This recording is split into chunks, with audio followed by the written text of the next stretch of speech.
ve personelimize de teşekkür ederim. Bir pilot il belirledik. Okuyan bütün öğrencilerimizi şu anda lokalize ettik. Kariyerdeydim. Şimdi o web sitesinde beklediğimiz bu bakımdan kıymetli arkadaşlarım, elimizde bütün üniversitelerimizin fiziki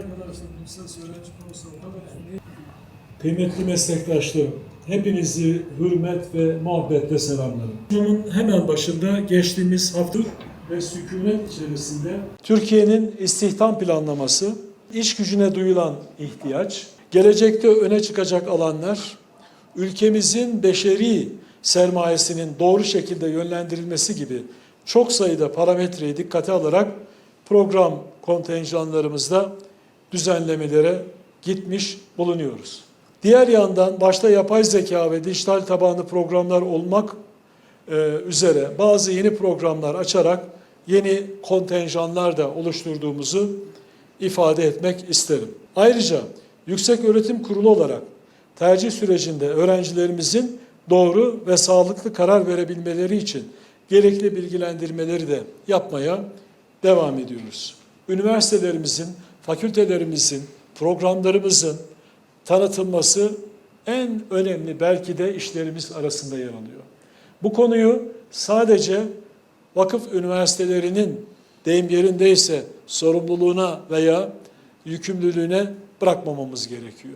Rektör arkadaşlarımızın bilhassa tanıtım günlerinde veya zamanlarında kampüslerde bulunmasını bilhassa rica ediyorum.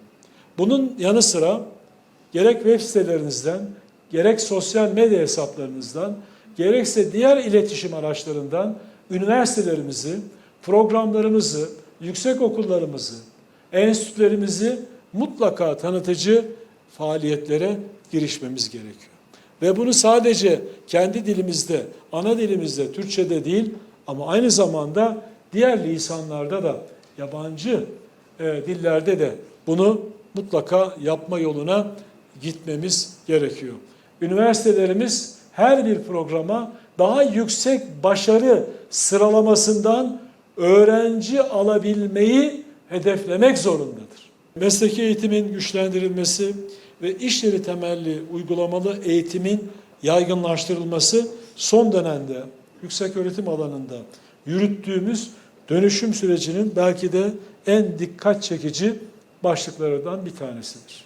Burada temel amacımız eğitim ile istihdam arasındaki ilişkiyi güçlendirmek, öğrencilerimizin mezuniyet öncesinde gerçek iş ortamlarıyla daha yoğun şekilde buluşmalarını sağlamak ve yükseköğretim sistemimizi sektörlerin değişen ihtiyaçlarına daha duyarlı hale getirmektir. Ortaya koyduğumuz perspektifi bütün Türkiye'ye uygulamak üzere kıymetli arkadaşlarım, öncelikle 7 pilot il belirledik. Bu 7 pilot şehirden 3'ünün sanayi odaları, belediye başkanlıkları veya ticaret odaları da katmak suretiyle çeşitli protokoller ve anlaşmalar yaptık. Böylelikle işbirliğimizi daha bir kurumsal temele oturtmuş olduk. İstanbul, İzmir, en sonunda Gaziantep'te bu 3 pilot ilde projeyi başlatmış bulunuyoruz. Her üç ilde de gerçekten beklediğimizin çok ötesinde hem başarı hem de bir karşılık bulduğunu fark ettik. Sıralamanın ortaya koyduğu bir diğer önemli husus uluslararasılaşma. Bu alanda tabii sizlerin büyük bir gayret içerisinde olduğunu biliyorum. Üniversitelerimizin uluslararası araştırma ağlarına daha fazla dahil olması, farklı ülkelerden öğrenciler ve akademisyenler için daha cazip hale gelmiş olması, Türk yükseköğretiminin küresel ölçekte tanınırlığını ve etki alanını genişletiyor.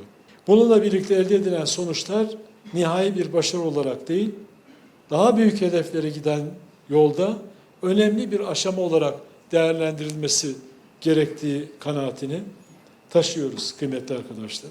Bir tanesi program ve kurumsal akreditasyon süreçleri. Çok şükür sizlerin gayretleriyle bir hayli ilerlediğimizi ifade etmek isterim. Gerek kurumsal gerek program akreditasyon oranları her geçen gün kıymetli arkadaşlarım yükseliyor. Bu arada Türkiye Yeterlilikler Çerçevesi logosu alan program sayımız 2120'yi buldu. Bu da aslına bakacak olursanız Avrupa Yüksek Öğretim alanı açısından çok önemli bir süreç. Bu bağlamda üniversitelerimizin Türkiye Yeterlilikler Çerçevesi logosu alması konusunda gayretlerinin devamını bekliyoruz. Kıymetli arkadaşlarım, yükseköğretim sistemimizin değişen bilgi, teknoloji ve istihdam dinamiklerine daha hızlı uyum sağlayabilmesi amacıyla paydaşlarımızla birlikte uzun süredir hazırlıklarını yürüttüğümüz mikro yeterlilikler konusunda önemli ve yenilikçi bir düzenlemeyi hayata geçirmiş bulunuyoruz. Başkanlığımız tarafından hazırlanan yükseköğretim kurumlarında mikro yeterlilikler çerçevesine ilişkin usul ve esaslar bildiğiniz üzere geçtiğimiz hafta yürürlüğe girmiş bulunuyor. Bu düzenleme ile yükseköğretim sistemimize esnek öğrenmeyi, hayat boyu öğrenmeyi ve beceri temelli eğitimi merkeze alan yeni bir yaklaşım kazandırdığımızı düşünüyoruz. Yeni becerilerin kazanılması, mevcut yetkinliklerin güncellenmesi ve farklı disiplinlerde uzmanlaşma ihtiyacı her geçen gün artmaktadır ki sizlerin her biri de bu konuda gördüğüm kadarıyla gerekli açıklamaları ve paylaşımları yapıyorsunuz. İşte mikro yeterlilikler tam da bu ihtiyaca cevap verecek, tabiri caizse cesur bir adımdır. Bunun hemen başında geçtiğimiz hafta ve sükunet içerisinde